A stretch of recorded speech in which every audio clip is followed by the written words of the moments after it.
সেগুলো সারা বিশ্বে ছড়িয়ে দেওয়া, সেগুলো আবার ছাপা হওয়া, সেটার প্রমাণ।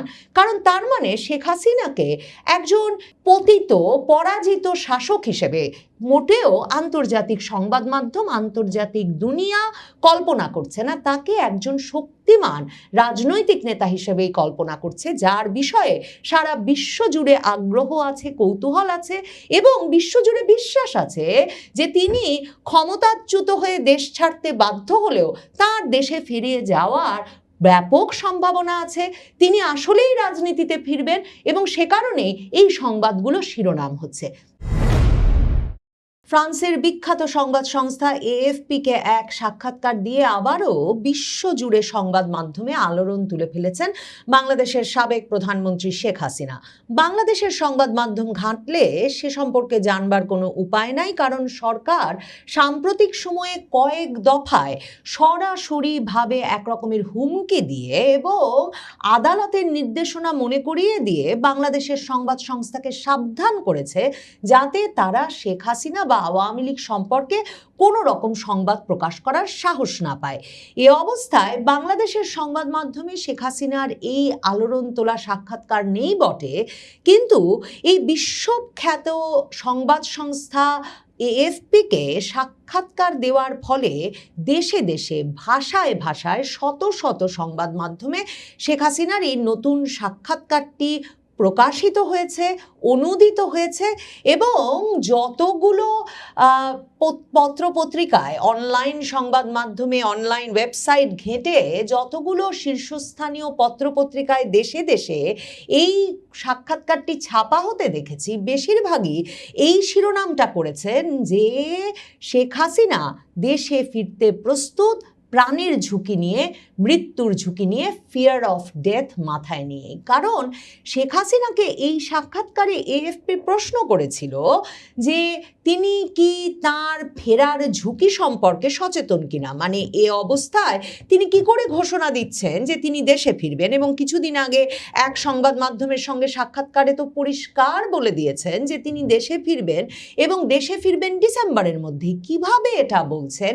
এই প্রশ্নটা যখন তাকে এএফপি করেছিল, ৭৮ বছর বয়সী শেখ হাসিনা এএফপির প্রশ্নের জবাবে ইমেইলে লিখেছেন বলে এএফপি জানাচ্ছে, আমাকে হত্যা করা হতে পারে, আমাকে গ্রেফতার করা হতে পারে, আমাকে কারাগারে পাঠানো হতে পারে, আমার ভাগ্যে কি হতে পারে তা আমি ভালোভাবেই জানি। তারপরেও আমি দেশে ফিরতে চাই, কারণ আমার দেশের মানুষ আমাকে ডাকছে। শেখ হাসিনার এই কথাগুলোই যেমন শিরোনামে এসেছে দেশে দেশে ভাষায় ভাষায় অনুদিত হয়ে, তেমনি এই কথাগুলো দিয়েই এএফপি তাদের এই তার বার্তাটি বা তাদের ওয়্যার সার্ভিসের মাধ্যমে তারা যেই সংবাদটি, যে সাক্ষাৎকারটি সারা পৃথিবীতে ছড়িয়ে দিয়েছে, ওই সাক্ষাৎকারটি শুরু করেছে।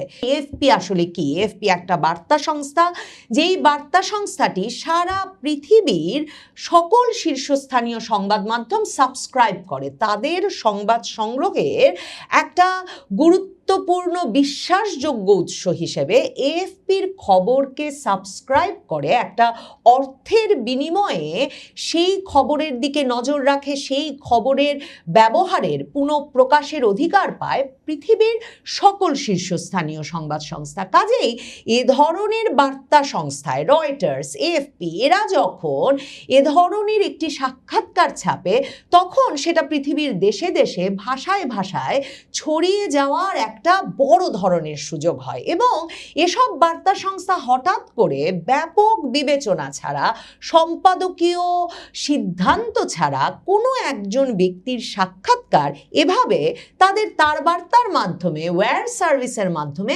সারা পৃথিবীতে ছড়িয়ে দেয় না, যদি না সেই খবরটি, সেই ব্যক্তিটি, সেই সাক্ষাৎকারটি তারা মনে করে বিশ্বজুড়ে ব্যাপক আগ্রহ সৃষ্টি করবে। এখন এই যে শেখ হাসিনার পরপর শীর্ষস্থানীয় সংবাদ সংস্থাগুলো এবং বার্তা সংস্থাগুলোয় প্রকাশিত সাক্ষাৎকার, সেটা বিশেষ কারণে তাৎপর্যপূর্ণ।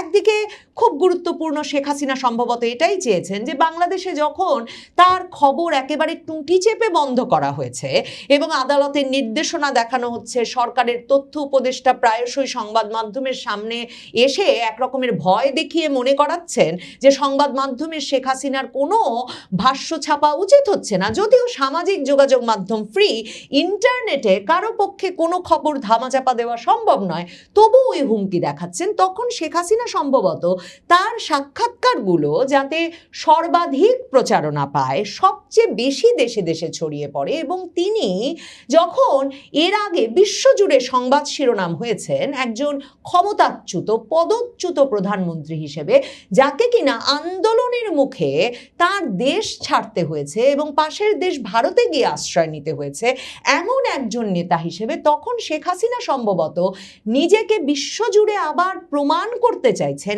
এমন একজন বিশ্ব নেতা হিসেবে, যিনি এর পরেও তার দেশে ফিরে যেতে প্রস্তুত, যদিও তার মাথার উপরে মৃত্যুদণ্ডের রায় আছে, এবং যিনি ঘোষণা দিয়ে বলছেন তিনি ডিসেম্বরে দেশে ফিরে যাবেন। কাজেই তার দেশের সরকার, বাংলাদেশ সরকার, যে একটা দাবি করার চেষ্টা করছে যে তিনি পালিয়ে আছেন ভারতে এবং তাকে প্রত্যর্পণের মাধ্যমে ফেরাতে হবে, এই বয়ানটা থেকে সরে এসে শেখ হাসিনা যাতে এই বয়ানে প্রতিষ্ঠা করতে পারেন বিশ্বজুড়ে যে তিনি দেশে ফিরতে চান এবং জনগণের ওপর ভরসা করেই দেশে ফিরতে চান, কারণ তার জনগণ তাকে দেশে চায়, সে কারণেই সম্ভবত তিনি এই আন্তর্জাতিক বার্তা সংস্থাগুলোকে বেছে নিচ্ছেন। কিন্তু এটা কি শুধুই সে কারণে তাৎপর্যপূর্ণ?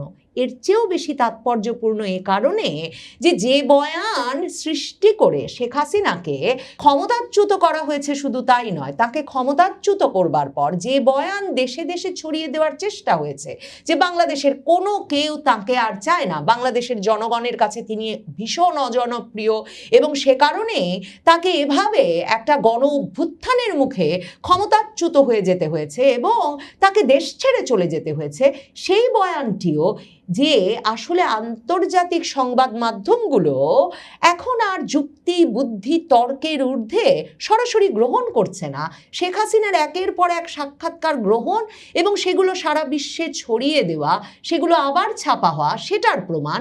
কারণ তার মানে শেখ হাসিনাকে একজন পতিত পরাজিত শাসক হিসেবে মোটেও আন্তর্জাতিক সংবাদ মাধ্যম, আন্তর্জাতিক দুনিয়া কল্পনা করছে না, তাকে একজন শক্তিমান রাজনৈতিক নেতা হিসেবেই কল্পনা করছে, যার বিষয়ে সারা বিশ্ব জুড়ে আগ্রহ আছে, কৌতূহল আছে এবং বিশ্বজুড়ে বিশ্বাস আছে যে তিনি ক্ষমতাচ্যুত হয়ে দেশ ছাড়তে বাধ্য হলেও তার দেশে ফিরে যাওয়ার ব্যাপক সম্ভাবনা আছে, তিনি আসলেই রাজনীতিতে ফিরবেন, এবং সে কারণেই এই সংবাদগুলো শিরোনাম হচ্ছে।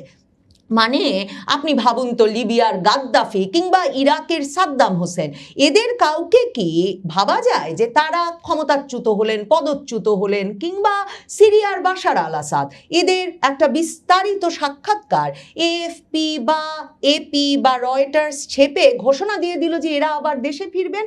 শেখ হাসিনার রাজনৈতিক পরিসরে জনপ্রিয়তায় অবস্থানটা যে এখনো অনেক শক্ত আছে, এবং 2024-এর জুলাই আগস্টে ঠিক কি হয়ে গেছে সে নিয়ে যে আন্তর্জাতিকভাবেই একটা কনফিউশন আছে, একটা দ্বিধা আছে, এবং ঠিক যা হয়েছে সেটা ভালো হয়েছে কিনা তা নিয়ে একটা তর্ক আছে, শেখ হাসিনার একের পর এক সাক্ষাৎকার শীর্ষস্থানীয় আন্তর্জাতিক সংবাদ মাধ্যমে প্রকাশিত হওয়া সেটার একটা গুরুত্বপূর্ণ প্রমাণ বটে। শেখ হাসিনাকে এএফপি জিজ্ঞেস করেছিল যে আপনি কি দেশে ফেরার সিদ্ধান্ত নিচ্ছেন এই কারণে যে ভারত সরকারের কাছে প্রত্যর্পণের আবেদন করেছে, আহ্বান জানিয়েছে বাংলাদেশ সরকার, এবং ভারত সরকার বলেছে যে তারা প্রত্যর্পণের আবেদন খতিয়ে দেখছে। শেখ হাসিনা বলেছেন ভারত সরকার তার সঙ্গে প্রত্যর্পণ বিষয়ে কোনো আলাপ করেন নাই, এবং তার দেশে ফেরার সিদ্ধান্ত ভারত সরকারের কোনো সিদ্ধান্ত বা চাপের ফলে নয়, কারণ তিনি ভারতে যথাযথ সম্মান এবং মর্যাদার সঙ্গেই আছেন। তবে এএফপি বলছে শেখ হাসিনা তার সাক্ষাৎকারে প্রশ্ন করবার পরেও এই যে তার বিরুদ্ধে যত যত অভিযোগ সেসব বিষয়ে ক্ষমা চাইতে রাজি হন নাই। এই অংশটাতে এএফপি বলছে যে মানবাধিকার সংগঠনগুলো দীর্ঘদিন ধরেই শেখ হাসিনার সরকারের বিরুদ্ধে রাজনৈতিক প্রতিপক্ষকে হত্যা, বিরোধী দল দমন, বিচার ব্যবস্থা নিয়ন্ত্রণ এবং একতরফা নির্বাচনের মতো নানা অভিযোগ তুলে আসছে।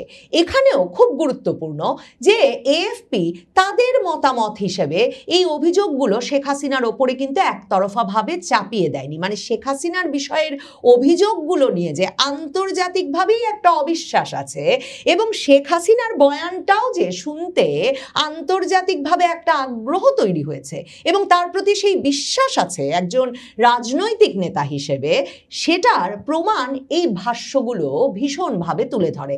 এএফপি বলছে মানবাধিকার সংগঠনগুলোর ওই সব অভিযোগের জবাবে শেখ হাসিনা এসব অভিযোগকে রাজনৈতিক উদ্দেশ্য প্রণোদিত প্রচারণা বলে দাবি করেছেন। তিনি বলেছেন যখনই কোনো অভিযোগ এসেছে তার সরকারের সময় সেটা তদন্ত করা হয়েছে এবং অপরাধীদের আইনের আওতায় আনা হয়েছে।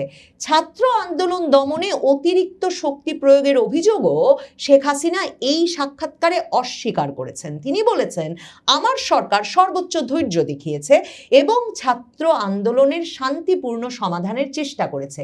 শেখ হাসিনার দাবি হচ্ছে ওই জুলাই আগস্টের আন্দোলন 2024 সালের সেটা শুধুমাত্র সাধারণ ছাত্র আন্দোলন ছিল না। শেখ হাসিনা বলেছেন সেটা ছিল গোপন নির্দেশনা, সংগঠিত সহিংসতা, অপপ্রচার এবং সরকারের উৎখাতের উদ্দেশ্যে পরিচালিত একটা পরিকল্পিত অভিযান। শেখ হাসিনা সরাসরি hidden instruction, organized violence, propaganda and the objective of overthrowing the government এই শব্দগুলো ব্যবহার করেছেন 2024-এর জুলাই আগস্ট আন্দোলন সম্পর্কে। তবে শেখ হাসিনাকে যখন ভারতে দেশ জুড়ে সাম্প্রতিক তরুণদের আন্দোলনের মুখে শিক্ষামন্ত্রীর পদত্যাগের বিষয়ে মন্তব্য করতে আহ্বান জানায় বা প্রশ্ন করে এএফপি, তখন শেখ হাসিনা সে বিষয়ে মন্তব্য করতে অস্বীকৃতি জানান।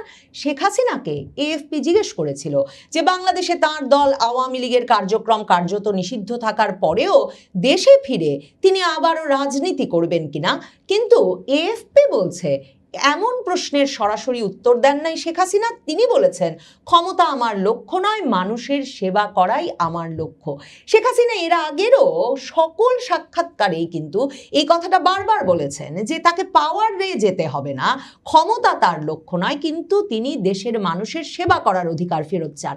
শেখ হাসিনা 4.5 দশকের বেশি সময় ধরে শেখ হাসিনা প্রত্যক্ষভাবে রাজনীতির মাধ্যমে আওয়ামী লীগকে নেতৃত্ব দেওয়ার মাধ্যমেই তো বাংলাদেশের মানুষের সেবা করে এসেছেন। শেখ হাসিনা বিভিন্ন সাক্ষাৎকারে এর মধ্যে এটাও বিস্তারিত বলেছেন যে যখন এত বড় সংকটে বাংলাদেশের জনগণ এবং আওয়ামী লীগের নেতা কর্মী সমর্থকেরা, তখন তিনি অবসরে যাওয়ার কথা ভাবতেও পারেন না। তিনি বাংলাদেশে ফিরবেন, বাংলাদেশকে গণতন্ত্রের ধারায়, উন্নয়নের ধারায় আবার নিয়ে আসবেন। মুক্তিযুদ্ধের চেতনায় শক্তিমান একটা তরুণ নেতৃত্বকে আওয়ামী লীগের দায়িত্ব দেওয়ার পরেই তিনি অবসরে যাওয়ার কথা ভাবতে পারবেন, এমন কথা তিনি সাম্প্রতিক সময়ে বিভিন্ন সাক্ষাৎকারে কিন্তু বিস্তারিত বলেছেন। কিন্তু বরাবরই তিনি প্রধানত যে কথাটা বলেন, কারণ আন্তর্জাতিক সংবাদ মাধ্যমগুলো এই প্রশ্নটা যখন করে যে দল তো কার্যক্রম নিষিদ্ধ, তাহলে দেশে ফিরে আপনি কি করবেন, উনি মনে করিয়ে দেন যে ক্ষমতা তার লক্ষ্য নয়, দেশের মানুষের সেবা করাই লক্ষ্য। কিন্তু শেখ হাসিনা জানেন তিনি এবং তার দল রাজনীতিতে সক্রিয় হবার মাধ্যমেই জনগণের সেবা করা তাদের পক্ষে একমাত্র সম্ভব।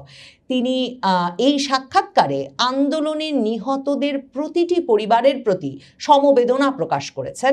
তবে তাকে যখন প্রশ্ন করা হয়েছে যে আন্দোলনের সময় শেখ হাসিনা যেসব সিদ্ধান্ত নিয়েছিলেন তা নিয়ে তার ভেতরে কোনো অনুশোচনা আছে কিনা, শেখ হাসিনা বলেছেন রাষ্ট্র পরিচালনার সিদ্ধান্ত একজন ব্যক্তি একা নেন না, আর পুরো সংকটের প্রেক্ষাপট বাদ দিয়ে একটা নির্দিষ্ট মুহূর্তের সিদ্ধান্তকে সঠিকভাবে বিবেচনা করা যায় না। শেখ হাসিনা সম্ভবত সে কারণেই বাংলাদেশের আন্তর্জাতিক অপরাধ ট্রাইব্যুনালে মানবতা বিরোধী অপরাধের দায়ে তাকে দোষী সাব্যস্ত করে যে মৃত্যুদণ্ড দেওয়া হয়েছে